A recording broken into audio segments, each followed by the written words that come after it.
Quoique c'est la couronne d'épines, mais c'est quand même une couronne.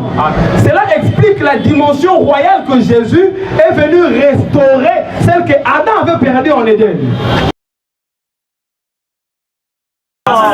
Jésus est mort avant que tu commettes tous les péchés que tu as commis. C'est pourquoi il ne dit jamais que non, mes péchés sont trop grands, Dieu ne m'a pas sauvé. Il t'a sauvé avant que tu le commettes.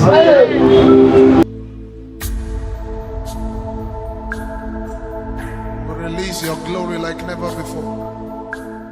Verset 18 à 20, le texte de notre foi.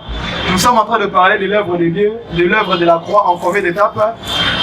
En 4 étapes. Dis à ton voisin l'œuvre de la croix en 4 étapes. Nous lisons les textes, Matthieu chapitre 20, verset 18 à 20. Je peux lire pour vous ici. Voici, nous montons à Jérusalem, et le Fils de l'homme sera livré aux principaux sacrificateurs et aux scribes. Ils les condamneront à mort et ils les livreront aux païens pour qu'ils se moquent de lui, 2, le battent des verges, 3, les crucifient, 4, et le 3e jour il ressuscitera. Acclamons la parole. Voilà Dieu. Je suis très content de te recevoir encore une fois ce soir. Alors j'ai donné un communiqué rapidement. J'ai une très bonne nouvelle. Demandez-moi laquelle. J'ai une très bonne nouvelle. Demandez-moi laquelle. On a simplement là-bas. Ah, mariage n'a écouté. Mais ça, j'ai marié très bientôt. Vous verrez les cadeaux. Amen. J'ai marié très bientôt. Vous verrez les cadeaux. C'est pas ça la nouvelle. Mais préparez les cadeaux et l'amour. Soit on a fait, soit on a moins libre, toi, il va y être. Après, il va beaucoup. Voilà.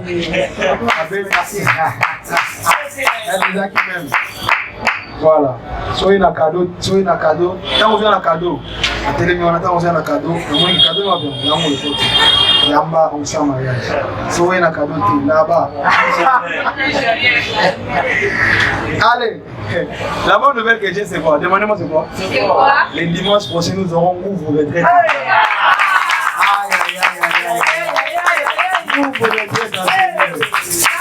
Donc l'autre là, on avait dit l'ongo là-bas, on a dit l'ongo là-bas chaise.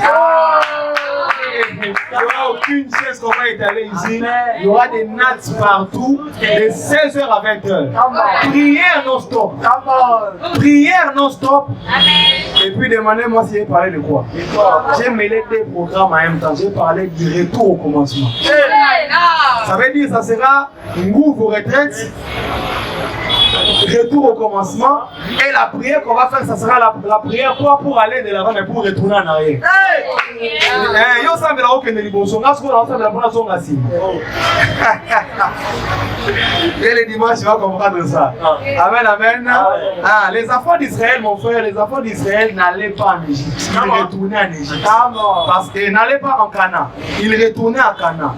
Parce qu'avant de venir en Égypte, ils vivaient à Canaan. Leur pays, c'est pas l'Égypte, c'était Canaan. Jacob est descendu avec eux et puis ils ont fait des enfants là-bas. Après, ils sont allés en Canaan. Mais malheureusement, quand ils sont venus, c'était pas eux, c'était leur père. Et ils ne connaissaient plus d'où ils venaient. Maintenant, il fallait que Moïse vienne avec la parole pour qu'il puisse les rappeler que vous là, vous n'êtes pas de l'Égypte. De la même manière aussi, Jésus, nous aussi, nous ne sommes pas de la terre, nous sommes de l'éternité. Il a fallu maintenant que Jésus-Christ vienne avec la parole pour que nous puissions retourner à l'éternité au travers de la parole. C'est-à-dire qu'aller de l'avant normalement, c'est retourner en arrière. Oh mon Dieu. C'est le retour au commencement. Ce dimanche prochain, il vient attendre de 16h à 20h. Prière, il y a prière. On prie. Mais on a quatre.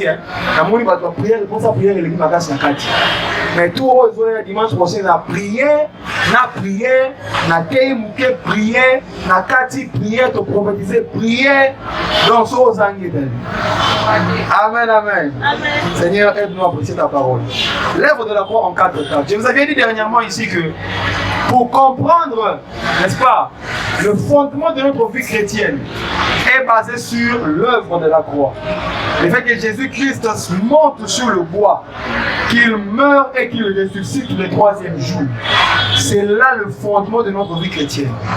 Donc si notre vie chrétienne, nous ne comprenons pas la valeur de l'œuvre de la croix, notre vie chrétienne n'a pas de sens.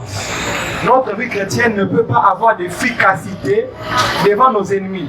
Même lorsqu'on fait les combats spirituels, nous devons savoir que tout se base sur l'œuvre de la croix. Tout commence à partir de là. Amen, amen.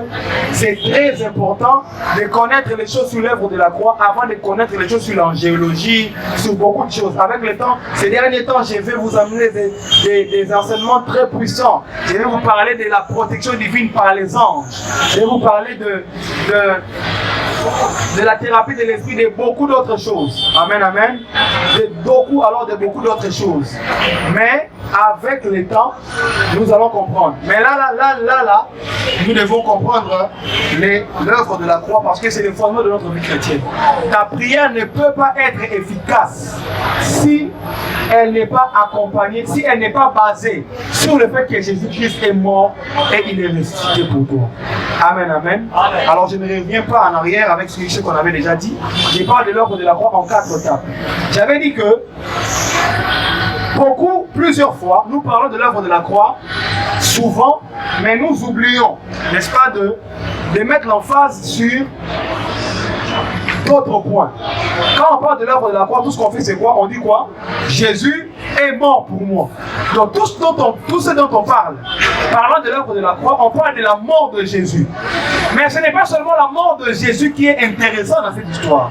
Dans cette histoire, il n'y a pas que la mort de Jésus qui est intéressante ici. Mais c'est dès le début du processus des choses. Ça veut dire dès son arrestation, dès sa condamnation, jusqu'à sa résurrection et son ascension, du fait qu'il est assis à la droite du Père. Tout ça, on appelle ça l'œuvre de la croix parce que c'est le début. Ça dit l'œuvre de la croix à l'avant l'œuvre de la croix, pendant l'œuvre de la croix et après l'œuvre de la croix. Toutes ces 3 choses nous intéressent. Ainsi, le dimanche passé, j'avais parlé de la première étape. La première étape de l'œuvre de la croix, c'est quoi? C'est que Jésus a été condamné pour nous. Il a été arrêté et il a été condamné.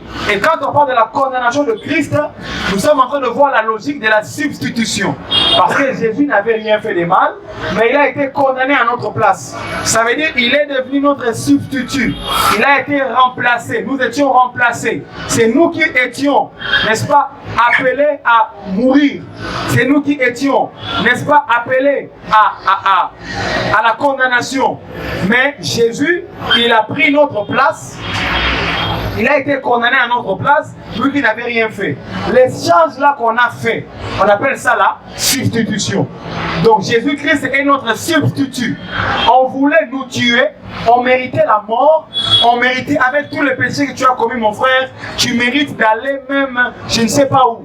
Mais du fait que Jésus a pris ta place, c'est là maintenant que tu n'es plus condamné, mais lui il est condamné à ta place.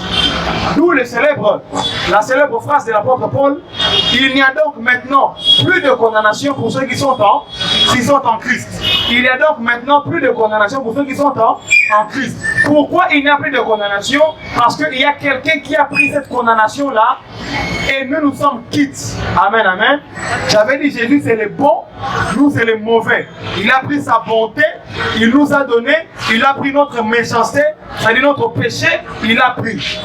J'ai bien dit ici que Jésus n'est pas pécheur, mais Jésus s'est fait pécher. Alléluia. Jésus n'est pas pécheur, mais Jésus s'est fait pécher. Nous avons commis le péché et nous étions appelés pécheurs. Jésus n'a pas commis le péché, mais il a pris notre péché, il a fait de cela le sien, afin que nous, de notre côté, nous soyons appelés saints comme lui. Amen, amen. Amen. Et c'est ça la condamnation de Christ. Donc, il a été condamné à notre place. Et après sa condamnation, Jésus-Christ a souffert. Parce que la Bible déclare que pour que le Fils de l'homme monte à Jérusalem, pour qu'on puisse l'arrêter, le condamner, et puis pour qu'on fasse quoi? Pour qu'on puisse le battre des verges et se moquer de lui. Ça veut dire qu'il était appelé à souffrir. Jésus a souffert à notre place pour que nous ne puissions pas souffrir. Alléluia. Donc on pouvait le tuer. Tu sais que tu peux mourir sans souffrir. Hein? Une balle dans le crâne et puis tu mors.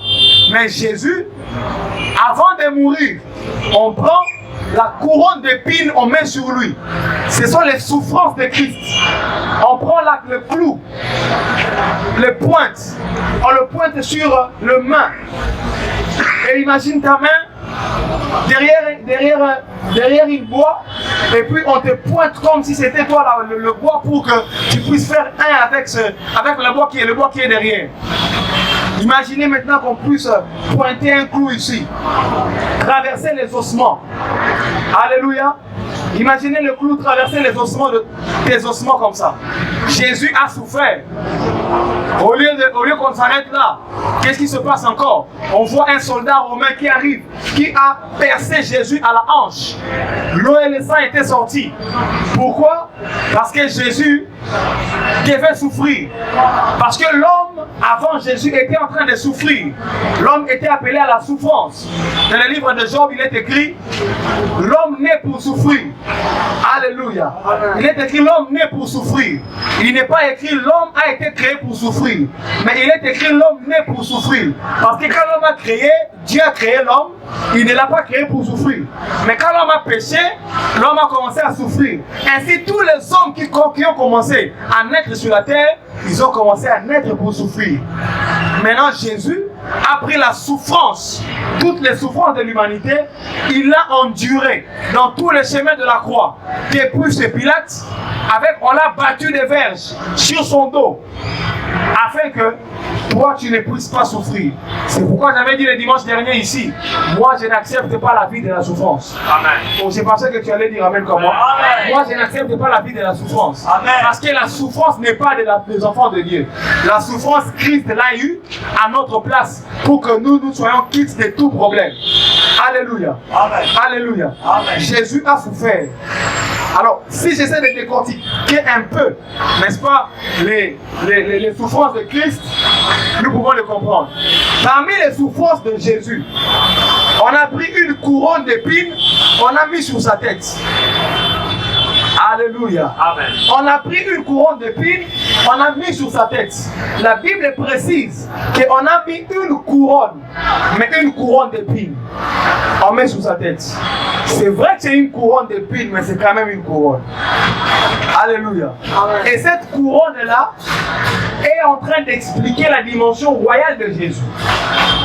Quoi qu'il est en train d'être battu, mais cet homme qu'on est en train de battre là est quand même roi. Amen, amen. Et la couronne est aussi en train d'expliquer la dimension royale que l'homme avait perdue en Éden. Parce que, M. Prosper, lorsque Dieu avait créé Adam, il l'a créé roi. Créons l'homme à notre image afin qu'il domine. C'est lui qui domine dans le pays, c'est le roi.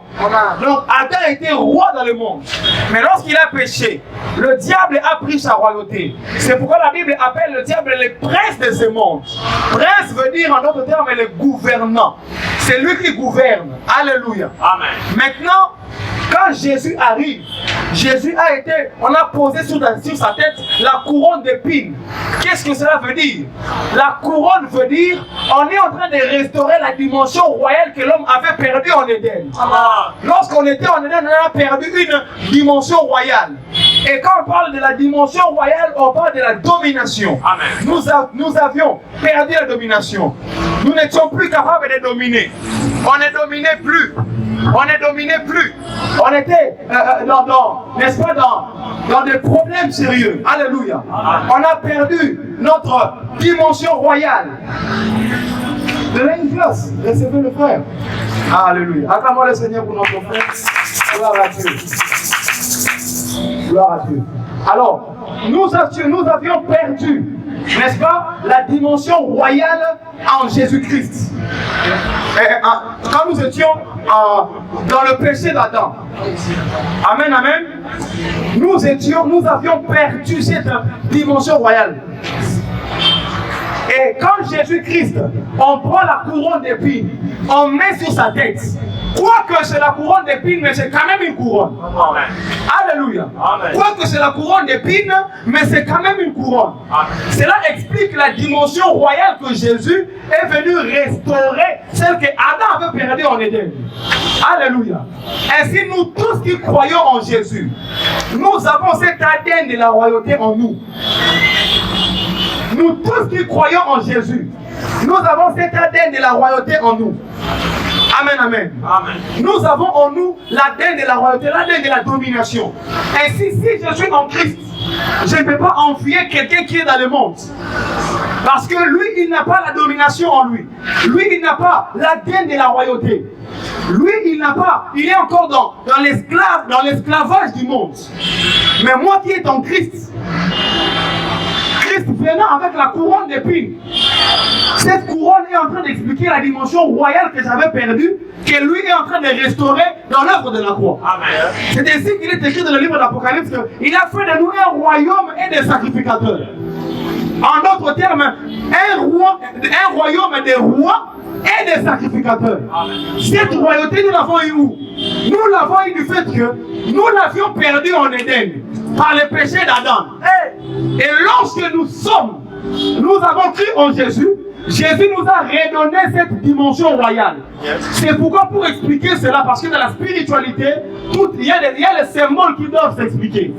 Quand Jésus-Christ est venu avec la couronne d'épines, c'est une manière de dire, tous qui croiront en moi, ils expérimenteront la dimension royale. C'est pourquoi vous allez remarquer, Pilate, oh mon Dieu, Pilate a écrit au-dessus de l'œuvre de la croix de Jésus, c'est lui-ci est le roi des Juifs. Normalement, les Juifs lui ont dit non, il faut plutôt écrire, c'est lui-ci a dit qu'il était le roi des Juifs. Pilate a dit ce que j'ai écrit est déjà écrit. En d'autres termes, vous savez, aujourd'hui, pour être une nation, il faut que les Nations Unies puissent vous accepter. Amen, amen. Soyez concentrés, regardez ici. Pour être une nation aujourd'hui, il faut que les Nations Unies puissent vous agréer. Si les Nations Unies ne vous agréent pas, on ne vous considère pas comme une nation. Parce que c'est les Nations Unies qui est la puissance mondiale concentrée. Parce que tous les pays toutes les grandes puissances de ce monde sont concentrées dans les Nations Unies. Amen, amen. Or, à l'époque, la grande puissance était la nation romaine. Amen, amen. La Rome était la grande puissance à l'époque. Et Pilate était le représentant des Romains chez les Juifs. Il était le représentant des Romains en Israël. Et lorsque Pilate écrit quelque chose, ce n'est pas Pilate qui a écrit, mais c'est toute la nation romaine qui a écrit cela. Oh mon Dieu. Si le secrétaire des Nations Unies a fait quelque chose, il n'engage pas lui-même, il engage la Nations Unies. Et Pilate étant le représentant des Romains, la grande puissance de l'époque, écrivant sur la tête de Jésus, c'est lui qui est le roi des Juifs. Ça veut dire que officiellement, Jésus-Christ était reconnu comme roi. C'est pourquoi la dynastie de la royauté s'est arrêtée dès ce jour-là. On ne parle plus de roi en Israël. Jusqu'aujourd'hui d'ailleurs, on parle du premier ministre. Parce que la Bible déclare dans le livre de Genèse 49, les sceptres ne s'éloigneront point de Juda, ni les bâtons souverains d'entre ses pieds. Mais jusqu'à ce que viendra le Shiloh. Ça veut dire, la tribu de Juda, c'est la tribu auquel devait être la royauté. Mais la Bible déclare que cette royauté-là va s'arrêter jusqu'à ce que le Shiloh va venir. Parce que le père, quand il meurt, il a donné le bâton à son fils. Après, ainsi de suite. Mais quand le Shiloh va venir, la royauté là ne sera plus transmissible. Parce que le roi transmet sa royauté quand il meurt. Mais nous avons un roi ici qui meurt et puis après 3 jours il est ressuscité. Ainsi sa royauté est éternelle. Je suis en train de parler à quelqu'un. Notre royauté n'est pas d'un mandat. Notre royauté n'est pas d'une saison. Notre royauté ne dépend pas de 5 ans, ni de 4 ans, mais c'est des serviteurs en éternité. Oh mon Dieu, mon roi. J'ai pensé de te parler à un roi ce soir. J'ai pensé de te parler à un roi ce soir. Notre royauté ne dépend pas des mouvements. Oh, aujourd'hui, c'est les Balouba qui sont au pouvoir. Oh, autrefois, c'était les Bassouaïs qui sont au pouvoir. Nous sommes au pouvoir depuis que Jésus-Christ est mort et il est ressuscité. La couronne d'épines de Jésus, c'est une moquerie pour ceux qui ignorent, mais une gloire pour ceux qui ont la révélation. Amen. C'est pourquoi l'apôtre Paul dit que l'œuvre de la croix, folie pour ceux qui périssent, mais puissance de Dieu pour ceux qui croient. Alléluia. La puissance de la parole, c'est lorsque tu crois. Qui comprend de quoi je parle? La domination, c'est l'œuvre de la royauté. Et Christ étant, il est mort à notre place. Il a fait la couronne d'épines. Il nous a restaurés. Si en fait la promesse, n'est-ce pas, la prophétie des Job, lorsque Job est en train de dire mon rédempteur est vivant, il s'élèvera les derniers. Job n'est pas en train de parler d'un homme qui va. Alléluia. Amen. Quand Job était en train de dire mon rédempteur s'élèvera les derniers de la terre. Réfléchissons. Si son rédempteur s'élève les derniers de la terre, Job serait déjà mort. Lui, il attendait quelqu'un qui allait le délivrer. Mais il dit mon rédempteur est vivant. Mais il ne s'élève pas maintenant. Quoi qu'il est vivant, il s'élève les derniers de la terre. Alléluia. Viens ton voisin, il faut lire la Bible. Pourquoi vous m'allez lire la Bible? Il y a des gens qui ne lisent pas la Bible, qui lisent la Bible dans les oreilles, dans la bouche des autres. Oh, la Bible dit tout ce qui est révélé est condamné, c'est écrit. Là où la parole et l'esprit s'accordent, Jésus est Seigneur. Ce n'est pas écrit. Alléluia. C'est une vérité, mais ce n'est pas écrit. Amen, amen. Job a dit, il s'élèvera les derniers de la terre. Oh, quand Jésus parle des derniers de la terre, quand Job parle des derniers de la terre, Job est en train de parler simplement des 2 hommes. Parce que sur terre, il n'y a que 2 hommes. Je vous ai compliqué. Je vous le dis en d'autres termes simples. Il n'y a que 2 types d'hommes. Le premier Adam et le dernier Adam. Et Job est en train de dire, le premier Adam n'est pas mon rédempteur. Mais c'est lui qui s'élèvera les derniers. Le dernier Adam, c'est lui-là qui sera mon rédempteur. Oh mon Dieu, je parle à quelqu'un. Tout ce que tu avais perdu, tu le retrouves en Christ. Je dis, tu le retrouves en Jésus. Il s'est élevé le dernier de la terre. Il est rédempteur. Christ rédempteur.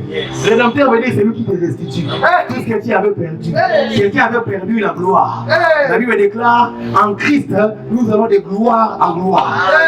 Quelqu'un avait perdu la royauté. Il a fait de nous un royaume des rois et des sacrificateurs.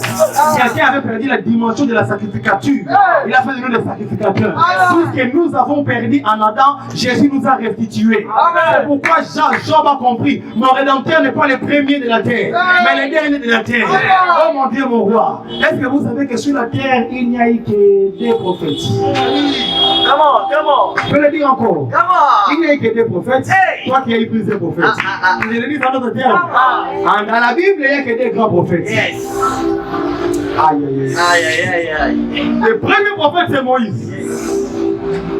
Parce que c'est lui qui vient avec la loi. Un prophète dispensateur. Et tous les autres prophètes ont parlé par Moïse. Parce que la Bible parle des lois, du temps de la loi et des prophètes. Quand on dit la loi et les prophètes, c'est par ça qu'Israël était conduit. Israël était conduit par la loi de Moïse et la direction des prophètes. Et les prophètes prophétisaient par la loi. C'est comme l'apôtre Paul est en train de dire que toutes les prophéties puissent être données selon la analogie de la foi. Ça veut dire selon la parole de Dieu. À l'époque, c'était la loi de Moïse. Et les prophètes prophétisaient par Moïse. Ainsi, les grands prophètes, c'est pas lui. c'est pas Michel, c'est pas Esaïe. Les grands prophètes de l'Ancien Testament ont mis Jean-Baptiste parce que là Jésus est en train de les mettre à part. Parce que Jean-Baptiste, il lui a dit que tous ceux qui sont sortis des femmes, là même Christ, à le moins même la dimension de prophète, atteint dans ma dimension à tout à votre âme. Alléluia. Mais ce que j'aime avec ça, il dit quoi? De tous ceux qui sont sortis des femmes, il n'y a pas plus grand que Jean-Baptiste.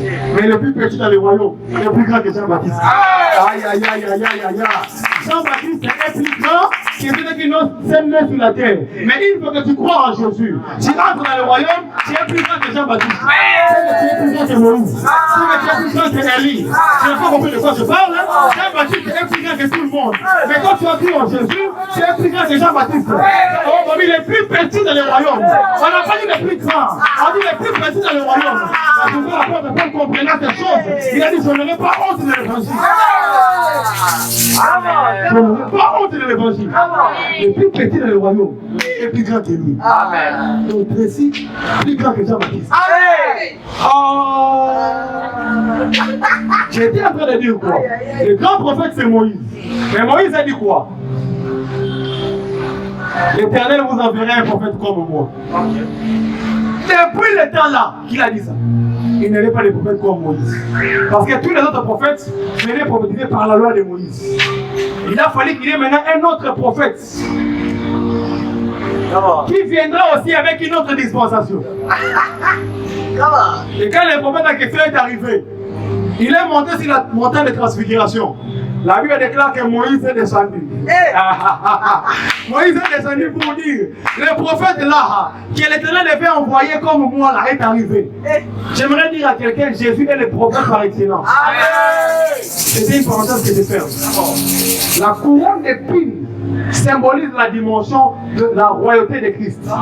Et quand on était en train de flageller Jésus, on était en train de frapper Jésus.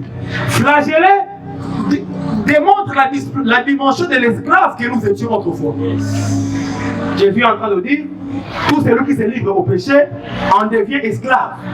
Nous étions dans le péché et nous étions esclaves du péché.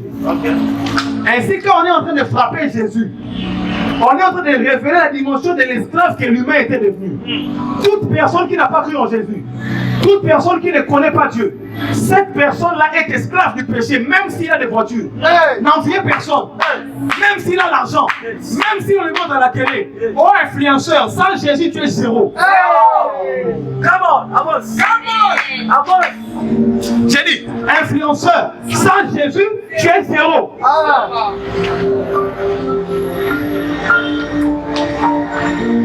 Je vais aller plus loin. Président des États-Unis, président de la Chine, sans Jésus, tu es zéro. Parce qu'au niveau de l'esprit, tu es encore sous l'esclavage. Tu es encore en train d'être frappé. C'est ainsi que la Bible déclare que les jougs qui pesaient sur nous, toute personne qui n'a pas Jésus, il a sur lui un joug. Toute personne qui n'a pas Jésus, il a sur lui en esprit un poids de ses péchés. Il marche avec eux. C'est ainsi que Moutounios Kanima est sauté spirituellement à Akouti. Masoumouna est à l'Ikolone. Mais ce que j'aime avec Jésus, quand il est monté sur la croix, Jésus n'est pas, imaginons, sur la croix, quand il était mort, il n'est pas mort comme ça, parce qu'on n'a pas cloué ici. Assurément, sa tête avait baissé. Et si sa tête baisse, ça veut dire que le poids de nos péchés était sous sa main. Oh mon Dieu, mon roi. Écoutez-moi très bien. Nous sommes libres de tout péché parce que nous avons cru en Jésus. Nous sommes libres de tout péché parce que nous avons cru en Jésus. Écoutez, nous devons coloniser ces quartiers. Nous devons coloniser cette commune et que tout le monde croit aussi en notre Seigneur. Qui comprend de quoi je parle? Jésus est Seigneur. Il dit Jésus est Seigneur. Il dit Jésus est Seigneur. C'est pas vu le principe de Jésus. Il dit Jésus est Seigneur. Alléluia. Alléluia. Alléluia. Alléluia. Quand le Père a dit il y a un seul Père. Il a dit il y a un seul baptême. Il dit encore il y a un seul esprit. Mais j'aime quand il dit il y a un seul Seigneur. Aïe, Moi, je n'ai pas de Seigneur. Le Seigneur, c'est la personne qui fait la loi. Dans votre famille, il y avait aussi des seigneurs. Des esprits de famille qui faisaient la loi. Mais je te présente à partir d'aujourd'hui. C'est lui qu'on appelle Seigneur des Seigneurs. Seigneur des Seigneurs. C'est lui qui arrive et il fait la loi, il colonise partout. Il y avait un fou. On appelait le fou de Gadara. Et le fou de Gadara avait en lui une légion. 1000 démons. Et ces 1000 démons-là, c'était les démons attachés à la ville de Gadara. Parce que quand Jésus a chassé ces démons-là, il a dit, ne nous envoie pas en loin de cette ville. Parce qu'ils étaient des démons qui faisaient la seigneurie dans la ville-là. Alléluia. Mais quand le Seigneur des Seigneurs est arrivé, est arrivé, il n'avait encore rien dit. En piétinant seulement la ville de Gadara. Les fous qui avaient les démons ont commencé à parler. Qu'y a-t-il entre toi et moi? Qu'y a-t-il entre toi et moi? Fils de Dieu, tu es venu me tourmenter avant le temps. Parce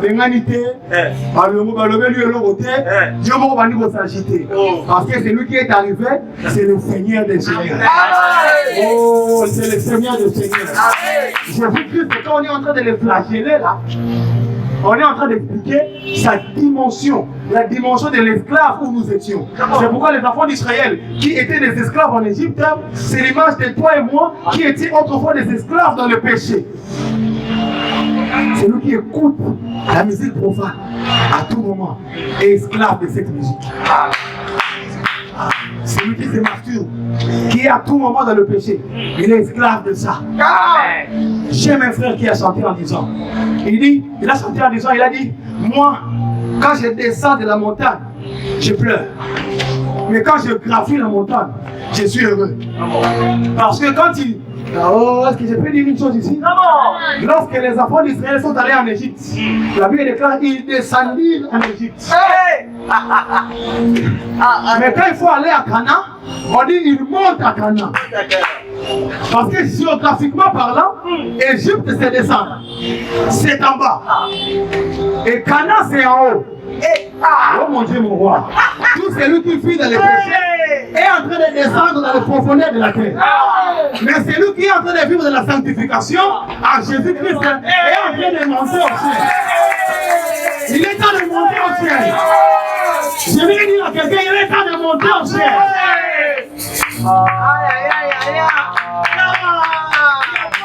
Il est temps de monter au ciel. Quand je crains Dieu, je ne souffre pas, je suis heureux. Parce que ce sont les choses de chez moi. Les choses de chez moi, c'est la sanctification. Les choses de chez moi, c'est la crainte de Dieu. Les choses de chez moi, c'est la prière. Mais fois qu'il est écrit, affectionnez-vous aux choses d'en haut, là où Christ est assis à la droite du Père. J'aime la précision là.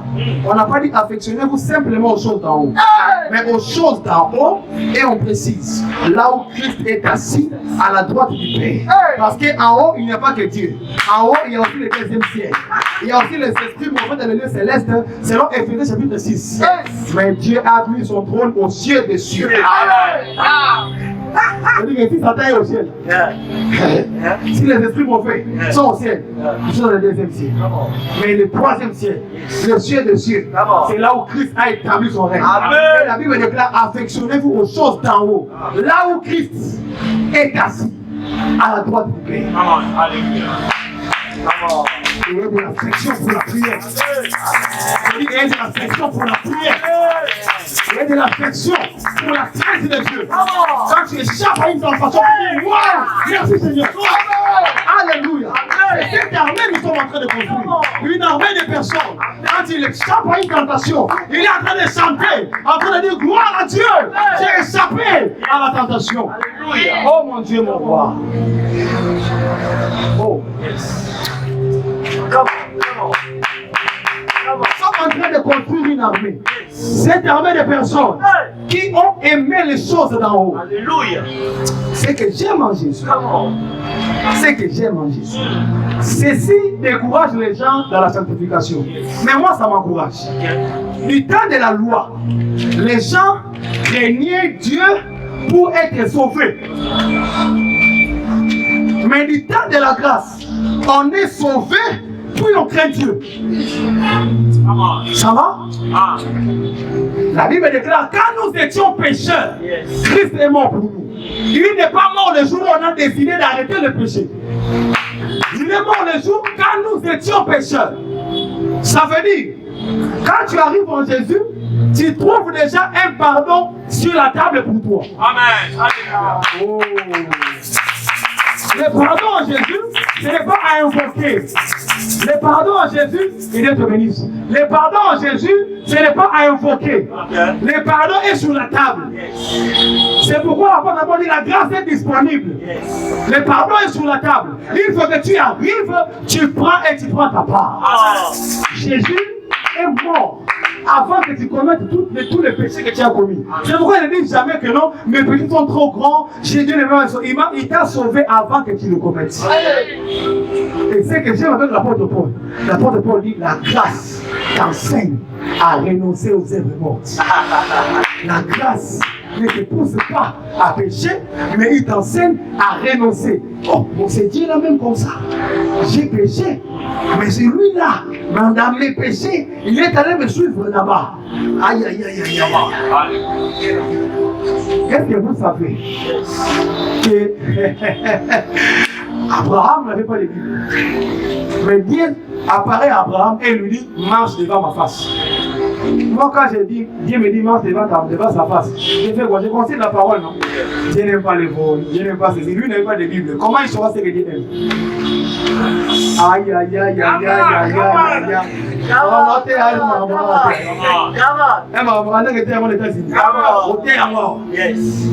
Abraham n'avait pas de Bible. Mais Dieu lui dit, marche devant ma face. Crains-moi. Alors en termes clairs, ça veut dire crains-moi. Comment il saura ce que Dieu aime pendant qu'il n'a jamais été enseigné par quelqu'un avant, c'est ce que Dieu aime? Dans le livre de Romains, l'apôtre Paul dit qu'Abraham a été justifié par la grâce au moyen de la foi. C'est-à-dire Abraham a trouvé grâce. Or l'apôtre Paul dit encore que la grâce enseigne à renoncer au péché. C'est-à-dire que ce qui a enseigné à Abraham de marcher la sanctification, c'est la grâce qu'il avait trouvée auprès de Dieu. L'amour qu'il avait découvert entier, c'est ce qui le pousse à craindre. La troisième étape concernant l'œuvre de la croix, c'est la mort de Jésus. Oh mon Dieu, la mort de Jésus. Le diable pensait qu'il était intelligent. S'il était sage, tel que dit la parole, il n'aurait pas crucifié le Seigneur de gloire. Le diable avait commis la plus grande erreur de sa vie en tuant Jésus. Dans la mort de Jésus, la Bible déclare en sa mort, nous sommes pardonnés de nos péchés. Parce que pour être pardonnés des péchés, il fallait amener le sacrifice. Et que les sacrifices soient agréés par Dieu. Et Jésus est mort comme un sacrifice. Afin que toi et moi, nous soyons pardonnés de nos péchés. Parce que la personne qui a été tuée, normalement ça devait être toi. Mais Jésus a été tué à ta place. Pour que toi tu sois pardonné. Et quand Jésus-Christ est mort, le pardon a été déclaré. Nous sommes pardonnés de nos péchés. La mort de Jésus. La mort de Jésus. Ils ne comprennent pas ça encore. La mort de Jésus. Écoutez-moi très bien.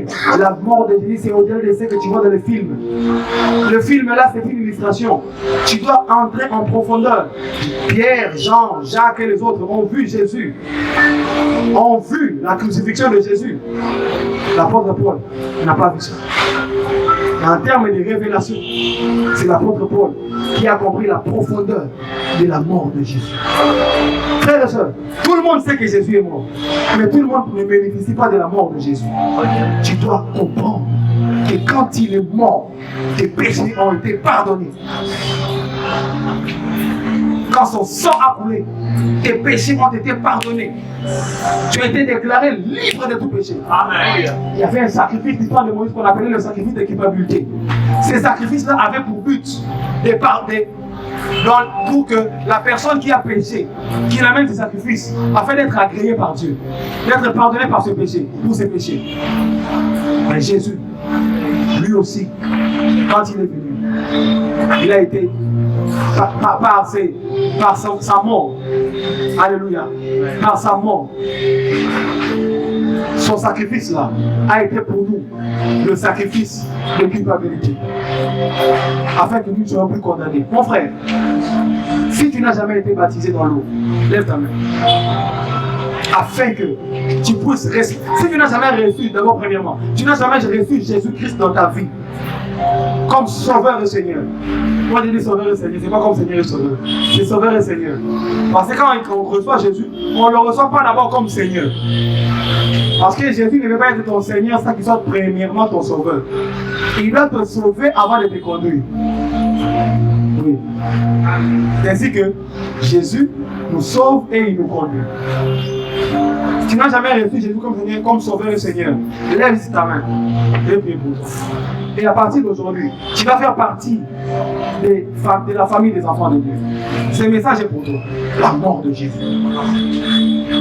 La mort de Jésus. Waouh! La mort de Jésus. La mort de Jésus. J'aimerais dire à quelqu'un, la condamnation est partie. Amen. Tu n'as pas compris. La condamnation est partie. Jésus-Christ est mort. Amen. La mort de Jésus. La mort de Jésus. Amen. Très beau. La mort de Jésus. Si tu n'es pas là, je passe. Tu n'as jamais pris pour toi. Tu n'as jamais cru en Jésus. Tu n'as jamais eu une relation avec Dieu comme tel. Et tu veux commencer aujourd'hui, croire en Jésus et puis avec le temps de faire baptiser, tu lèves la main. Et que le Seigneur te fasse là. Oh, que Dieu soit loué, acclamons le Seigneur pour moi. Notre soeur, gloire à Dieu. Et encore. Y a-t-il quelqu'un d'autre? Que Dieu soit béni pour notre soeur. Y a-t-il quelqu'un d'autre? Voilà, je vois qu'il n'y en a pas. Que Dieu te bénisse. Amen, amen. Que Dieu te bénisse. Frère Christian, autre Christian, tu vas prier pour lui. Tu lui fais faire la prière de la réception de Christ. Tu pries pour lui. Tu lui dis, Seigneur, voilà comment on fait. Parce que Dieu l'a fait grâce. Amen, amen. C'est le grand jour pour lui. C'est le grand jour pour elle. Acclamons le Seigneur pour elle. Il y a la fête au ciel. Il y a la fête au ciel. Acclamons le Seigneur. On l'attend pas très bien. Jésus est mort. Quand tu n'as pas de révélation, en regardant les films de Jésus, tu pleures. Au mieux pour lui, on l'a battu. Au mieux pourquoi? S'il n'était pas mort. Hein? Oui. Même toi qui es en train de nous suivre sur YouTube, si tu n'as pas reçu Jésus, tu n'as jamais reçu Jésus-Christ, notre contact est là. Tu fais cette prière avec moi. Et puis tu vas nous suivre par ces contacts. Tu vas prier avec moi en disant, Seigneur Jésus, je te donne ma vie aujourd'hui. Je te reçois comme Sauveur et Seigneur. J'accepte le sang de Jésus-Christ comme étant le sang qui me sauve et qui balaye tous mes péchés. À partir d'aujourd'hui, j'accepte d'entrer dans la famille des enfants de Dieu. Et je célèbre avec les anges la fête qui est au ciel. À partir de maintenant, j'abandonne tous les péchés que j'avais commencé à faire depuis mon enfance. Et cette racine de péché que j'ai héritée, je renonce à cela au nom de Jésus-Christ. Amen. Gloire à Dieu. Je peux acclamer encore le Seigneur. Gloire au Seigneur. Gloire à Dieu. Jésus-Christ est mort. J'ai fini par là. Jésus est mort. Après qu'il est mort, on dit qu'il est ressuscité. Ça, c'est la vérité. Mais quand je vous parle de la mort de Jésus, si j'avais le temps, je pourrais vous parler de plus de choses. Parce que le livre de Pierre nous raconte que quand Jésus-Christ est mort, Jésus est allé dans les séjours de mort. Jésus est le seul homme où on raconte son histoire avant de venir sur la terre, pendant qu'il est sur la terre, dans les séjours de mort, jusqu'à ce qu'il remonte au ciel. Amen. On parle de lui. Amen, amen. Avant qu'il ne vienne sur la terre, on parle de lui comme la parole qui était au commencement. Venant sur la terre, on parle de lui, sauveur, la parole faite chair, Jésus-Christ. Au lieu que ça s'arrête là, parce que quand une personne est morte, son histoire s'arrête. Mais Jésus est mort. Pierre est en train de dire que quand il était mort, quel est cet homme? On raconte son histoire jusqu'après sa mort. C'est qu'il est en train de vivre là-bas, on raconte ça. Quand il est mort, la Bible déclare qu'il était dans ses jours de mort. Il a récupéré la clé du séjour de mort qui était entre les mains du diable. C'est pourquoi avant, même quand le prophète Samuel était mort, il y a un devin, une femme de divination qui a invoqué, et puis paf, Samuel est apparu. Parce que la clé du séjour de mort était entre les mains de Satan. Mais dans le livre de l'Apocalypse, il est écrit. Il dit, c'est moi. J'ai la clé de David. J'ouvre et personne ne peut fermer. Je ferme et personne ne peut ouvrir. Descendant sur la terre, il a eu la clé du séjour de mort. C'est pourquoi il a dit à ce voleur-là sur la croix, aujourd'hui seulement, tu seras avec moi au paradis. Pourquoi il a dit ça? Parce qu'en mourant là, il était allé prendre la clé du séjour de mort. Et quand il a pris la clé du séjour de mort, il a construit un endroit qu'on appelle le paradis. Ah, je peux dire une chose ici. Le paradis dont Jésus parlait aux voleurs sur la croix n'était pas au ciel. Oui. Parce que le ciel où nous allons partir n'a pas encore été inauguré.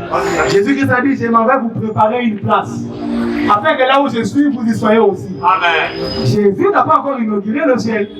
Ça sera inauguré le jour de l'enlèvement.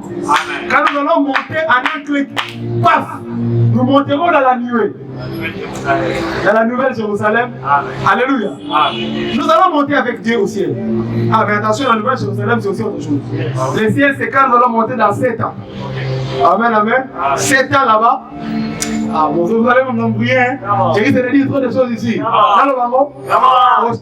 Dans les derniers temps, je fais une parenthèse pour un éclaircissement. Dans les derniers temps, l'enlèvement se fera. Quand l'enlèvement se fait, nous monterons au ciel pendant 7 ans. Et après les 7 ans, nous descendrons pour vivre dans la nouvelle Jérusalem. Parce que la nouvelle Jérusalem ne sera pas au ciel, mais sous la terre. C'est pourquoi dans l'Apocalypse 21, il est écrit, j'ai vu descendre auprès de Dieu la nouvelle Jérusalem qui est notre mère. Amen, amen. Ça descendait. Ça venait du ciel, ça descendait. Amen, amen. Ça venait du ciel et puis ça descendait. C'est pourquoi les 7 ans que nous allons passer au ciel là-bas, c'est l'image des 7 ans que Jacob a passé avec Léa. Les 7 ans que nous allons passer avec Christ au ciel, c'est l'image des 7 ans que Jacob a passé avec Léa. Dans les noces. Entre-temps, Rachel était en train d'attendre. Lors de l'enlèvement, c'est Léa qui va monter. Nous, l'épouse, qui avons gardé l'esprit en nous. Mais il y aura le reste qui vont rester. C'est Rachel. Je tiens la parenthèse. J'étais en train de dire, pour finir, que en descendant, Christ a récupéré la clé. Ainsi qu'il a dit à ces voleurs-là que aujourd'hui même, tu seras avec moi au paradis. Pourquoi? Parce qu'il savait qu'à la mort, là, il allait construire un endroit qu'on appelle le paradis, qui est un endroit auquel les gens, tous qui meurent en Christ, vont aller. C'est pourquoi la Bible déclare les morts en Christ ressusciteront en premier. Parce que eux là, ils sont morts, mais dans la gloire. C'est pourquoi dans le parabole du pauvre Lazare, il a appelé le paradis les saints d'Abraham. C'était l'image du paradis. C'était le nom qu'il avait utilisé pour parler du paradis. Il a appelé les saints d'Abraham.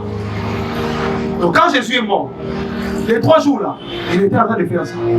Pour vous dire que les séjours des morts avaient bougé. Les jours là même, les gens qui étaient morts, on les a vus en route. Parce qu'il y a quelqu'un qui était allé. Alléluia. Que le Seigneur soit loué pour ce soir. Qui est béni ce soir? Qui a été béni ce soir? Qui a été béni ce soir? On se met debout. Nous allons adorer le Seigneur pour sa mort. Je dois ajouter la mort de Jésus. Je dois ajouter la mort de Jésus. On entend ce qui passe avec les offrandes. La mort de Jésus. Ceux qui veulent sceller la parole, vous mettez sur par terre les offrandes, vous mettez dans les offrandes, dans le panier. Que Dieu soit loué. Merci. On peut faire, élevons nos voix, on y va. Je l'adorerai. Alléluia. C'est lui qui est. C'est lui qui était. Qui est, qui vient, je chanterai devant son trône à jamais. Est-ce qu'on peut enlever nos voix? À jamais. À jamais. Saint, Saint, Saint, Saint. Oh, tu es Saint. Chantons, oh, tu es Saint. Oh, chantons, tu es Saint. Chantons, tu es Saint. Yasalaka, mon sanctuaire. Yasalaka, mon sanctuaire. Yasalaka, mon sanctuaire. Yasalaka, mon sanctuaire. Oh, chantons, tu es Saint. Oh, tu es Saint. Oh, chantons, tu es Saint. Oh, chantons, tu es Saint. Digne de gloire, on y va, on y va. Digne de gloire, oh divin roi, vie à jamais. Source de grâce et de paix, Adonai. Digne de gloire, oh divin roi, vie à jamais. Source de grâce et de paix, Adonai. Digne de gloire, c'est une source de culte avec l'adoration. Chantez pendant ces 2 minutes qui restent. Adorez le Seigneur. Adore Dieu, penche à l'œuvre de la croix. Adonai. Digne de gloire.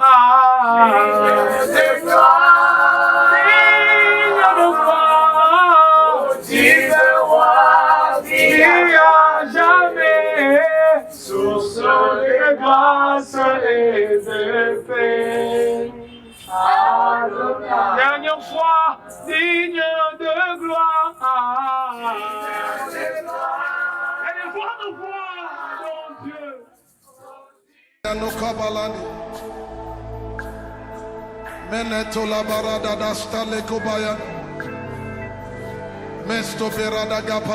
My God.